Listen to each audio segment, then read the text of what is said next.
ESPN.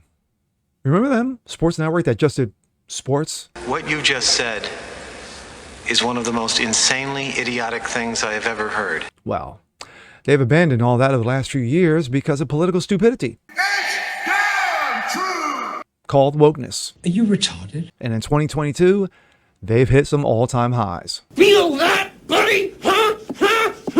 I'm Jasper Gonzo, and this is What's Next.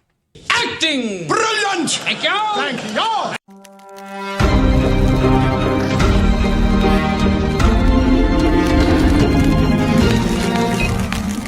Hey, what's up, everyone? Jasper Gonzo, another What's Next. Hope you guys are doing well on this Thursday. As we get to the end of 2022, you're going to have the best of and the worst ofs. You know, everyone is going to put out their lists, from politics to pop culture and everything in between. And I shall not disappoint. I will take part in this endeavor. Sports. If you look over the last 5 to 7 years, fans have been very disappointed. Fans have gotten fucked over royally and royally. And sadly, when you have all 5 major sports leagues, soccer, baseball, football, basketball, hockey, have bent over, grabbed both ankles, and have asked the wokeness, give it to me and give it to me hard. Yeah, at the end of the day, the fans get fucked over. Well, when it came to production, when it came to showing these, when it came to talking about actual sports, during that time span, and of course we can all thank Colin Kaepernick for that and the wonderful summer of love in 2020, that they've taken full advantage of it. They have grabbed both ankles and have said, hey, can I have some more, please? ESPN has gone woke, then they kind of backed off of it, and now they're fully woke once again. And in 2022, they did not disappoint. Let's take a look. This comes out of Outkick. Top 10 biggest ESPN fails of 2022. It's been about a year for the worldwide leader of sports. ESPN has spent another year pushing hardcore woke talking points and forcing more real sports fans to find alternatives to the heavily agenda-based sports programming. Here at Outkick, they're actually thankful for that. First, their constant fails are content gold for them. Second, more and more people are coming to Outkick every day, seeking refuge from the insanity. To help close 2022, a list of top 10 was compiled. The biggest fails from ESPN over the past 12 months, to be honest, started with the idea of doing a top 5, but it became obvious that 5 wasn't enough, and 10 pretty much wasn't enough either, but here we go. ESPN's J.A. Adante compares Georgia voting laws to genocide in China. Think about that. I know we're getting out of the gate strong here, but how do you not start with arguably one of the most ridiculous things ever said on cable television in 2022? And that's saying a lot since CNN and MSNBC are still around. But using a sports talk show to rant about Georgia voting laws and comparing that to the mass murder of humans is the dumbest, or one of. Not only is that comparison insane on its face, but it's actually factually inaccurate. Georgia had a record voting turnout in 2022, despite the quote-unquote extremely oppressive laws. This came from Bobby Burack at the time. ESPN just promoted a video of this idiot comparing a CCCP, yes, of course, the Chi-Coms, committing genocide, slave labor, forced abortions, and forced sterilizations to red states requiring voter ID. We've never had a more enjoyable NFL playoffs in this country, and we've never had more people watching the playoffs, and yet it goes on amid the ongoing allegations against Dan Snyder, owner of the Washington football team, and the continuous concussion concerns, and now the concerns about diversity and the allegations and the questions about competitive integrity, even all of that, and yet we're still enjoying the games. And who are we to criticize China's human rights records when we have ongoing attacks by the agents of the state against unarmed citizens, and we've got assaults on the voting rights of our people of color in various states in this country. Stop it. Guy's an ass clown. Sarah Spain calls Tampa Bay Ray players bigots. It wouldn't be an ESPN list without someone name calling a large group of people because they don't subscribe to the narrative. ESPN Sarah Spain fired off a scorching hot take, calling players on the Tampa Bay Rays bigots because they didn't want to wear the Skittles flag on their uniforms. It's not enough to just live and let live anymore. If you don't celebrate everyone's choices, you're a hateful bigot, racist, and a phobe. That's the world Sarah Spain lives in. Let's hear the Pride intelligence. is about inclusion, so you don't love them and you don't welcome them if you're not willing to wear the patch. And calling it a lifestyle reveals to me that you've done not even a modicum of research or understanding on this topic. It's what tends to happen when a privileged class isn't affected by things. Of course, it's the privileged class. ESPN gets crushed by Little League World Series players, proceeds to make up fake RAHCISM scandal. Every year, ESPN broadcasts the Little League World Series. It is the pinnacle of sports for kids around the age of 12. Making it onto ESPN as a preteen used to be something kids could only dream about. Yeah, I thought that was a cool thing. But kids today are getting wise to ESPN insanity. Following a bad call in one of the games, ESPN microphone caught one of the kids saying some unflattering things about the network. Quote, "It's time for ESPN. It's for ESPN so they can come back." That's because ESPN likes it. And it's all ESPN, the player said to his team, pitchers, and coach. At this point, ESPN could have taken a quick look in the mirror instead, taken the high road, then later used the Little Leaguers to promote a racist hoax. Why? Because it's ESPN. That's why.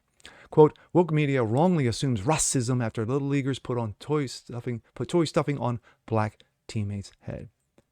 This is what happens when you're the woke trash and you even slammed little kids because you got taken out to the woodshed. Of course, the actual story had no racism whatsoever, but ESPN made up its mind and the hell with it, ran with it anyway. ES posts extremely anti-American column on July 4th. Ah, yes, this is where we go from there. ESPN actually allowed one of its columnists to post an extremely offensive anti-American propaganda piece on, of course, Independence Day. Howard Bryant penned the ridiculous column titled "Baseball, Barbecue, and Losing Your Freedoms" on the 4th of July. Losing freedom? Yes. Everyone knows that the United States of America in 2022 represents one of the most least free and most oppressive regimes in human history. What are we up to now? 5 million illegals who have crossed over into the U.S. illegally? Yeah. Nobody wants to come here. They can't wait to be oppressed, despite living in amazing lives in their home countries. They're desperate to taste the sweet American oppression. ESPN commentators cry and plead about abortion. I know, sorry, we have to go back to left-wing politics. We have to work at what ESPN gives us, and they give us a lot of political talk for a sports network. This one's a doozy. Supreme Court overturned and burned Roe v. Wade finally after 49 years and over 63 million deaths, which put the power to decide the abortion back into the hands of the states. Did not ban abortion, of course, ESPN repeatedly implied. Even if it did, it still doesn't seem like a topic that has much to do with sports, because it doesn't. Despite the lack of sports connection, ESPN allowed one of its hosts to cut into its programming and literally boo-hoo the little violins on the air. Yesterday, the sports world celebrated the 50th anniversary of Title IX, which bans discrimination based on gender in education, including sports. But today, the Supreme Court overturned Roe v. Wade, declaring that the constitutional right to abortion, upheld for nearly a half century, no longer exists. Getting verklempt. In less than 24 hours, we celebrated equal rights for women, and now we react to women's reproductive rights being taken away. Yeah, because Sue Bird tweeted gutted killing your babies is to the news, reproductive and LeBron health. James retweeted former President Barack Obama, including this. Today, the Supreme Court not only reversed nearly 50 years of precedent, it relegated the most intensely personal decision someone can make to the whims of politics. All right, that's enough. LeBron James retweeted Barack Obama. Okay, that's enough to just move on. Ellie Duncan used ESPN to post a video on her social media that called on girl dads to fight for their daughters to abort their unwanted children. Yes, dads, make sure you take your little girls over to the clinic to have a human being ripped out of them. So make sure of that. ESPN edits God and Jesus out of a quote given by a 5-year-old. Yeah. It's probably clear from the above fail that ESPN doesn't fancy itself on big fans of God or Jesus. But you need more proof? Then we're happy to provide it. Dallas Cowboys cornerback Trayvon Diggs brought his 5-year-old up to the podium with him during a preseason. His son gave an incredible quote that shared across social media. Quote, "I really love because it's my favorite number. Oh, sorry, number 7, excuse me, my favorite number. I love the whole world. I love God and Jesus. I love my whole family. And that was the son, Aiden. I really love number 7 because it's my lucky number. I'm really good at football. I love the whole world. I love God and Jesus, and I love my family. And you know that kid is a bigot. Nearly every media outlet reported the young child's quote as presented above by the Cowboys' official Twitter, but not ESPN. So every time I'm with my dad, I love it because he gives me pics and makes me really happy. And here, it was my first time I met some friends. I played with them, and then I saw my dad practicing, and it made me remind of being a defense like him.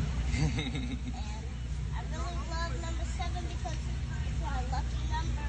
Wait for it. I love the whole world. I love God and Jesus, and I love my family. Now, of course, that was bleeped out because, of course, it was offensive. ESPN gives extremely controversial commentator Mark Jones a contract extension. For a company that cries RAHCISM almost at every turn, it might be surprised that ESPN would employ an outspoken racist. However, Mark Jones hates white people, and that's just fine with the network. Unlike other outlets that call people racist without any proof, we have receipts to show that Jones' hatred for white people or black people who aren't black enough. He hates Aaron Rodgers. Like tweets that said Rush Limbaugh should rot in hell on the day of his death. Nice. Cheered when conservative leaning athletes were seriously injured. Mark Jones. Saturday at my football game, I had to tell a police officer on duty to protect me. He can just take the day off. I'd rather not have the officer shoot me because he feared for his life because of my black skin or other dumb-ish. I'm not signing my own death certificate. ESPN keeps persecuting Sage Steele. ESPN really likes outspoken black talent. Well, as long as you're outspoken in the correct way. Sage Steele sued the ESPN for a treatment of her, and in their attempt to get their lawsuit thrown out, the company essentially admitted to actively lowering her profile. Why? Because Steele didn't want to get the COVID vaccine. She didn't want to get the magical vaccine. You know those wonderful vaccines that are, 20-something and 30-somethings are like keeling over at the moment? Yeah. She supports diversity of thought.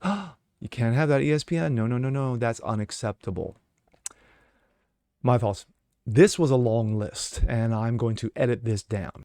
Of course, we forgot one of the greatest of all time, and that is Brittany Griner. Yes, Brittany Griner, you know, that wonderful Michael Jordan, not really. That wonderful Kobe, not really. That wonderful LeBron, not really. It doesn't matter. She is like the 10,000th player on the bench that you pull up. She plays for the WNBA. You know that WNBA, that league that the NBA fully supports because WNBA can't support itself. Why? Because no one gives a damn. But Brittany Griner decided to go to Russia, and bring her love of weed with her. I'm sorry, her rape. And of course, Russia caught her and threw her in jail. She was supposed to be there for 9 years. Of course, there was outrage by the left, and no one really cared in the center or the right. But we made a trade. Yes, we traded Victor Moore, the merchant of death, for Brittany Griner. And yet we left another reporter, another person behind who was not military, who was caught at the same airport with the same vape. And he has served 2 out of a potential, I think it was like 12 or 14 years. And of course, we have the Marine who's been serving 4 out of a 16-year sentence. But who cares about facts when it's all about my feelings? Why? Because when you're a woman, you're black, you have a vag, and you're a lesbian, that's all that really matters, doesn't it? This is the stupidity of sports and politics. And unfortunately, when they got into bed, when they started spooning each other over the last 5 to 7, or just go the last decade, this is what you get. More idiocy, more stupidity, more moronism, more buffoonery, more ass clownery. This is what you get. And sadly, in 2023, we're going to get plenty more, but it's going to be comedy gold. And I'm Jazz Berganzo. This is what's next. Want to see more shows like this? Please leave a comment below. Like it, share it, subscribe to it. And we'll catch you guys on the next one. Peace.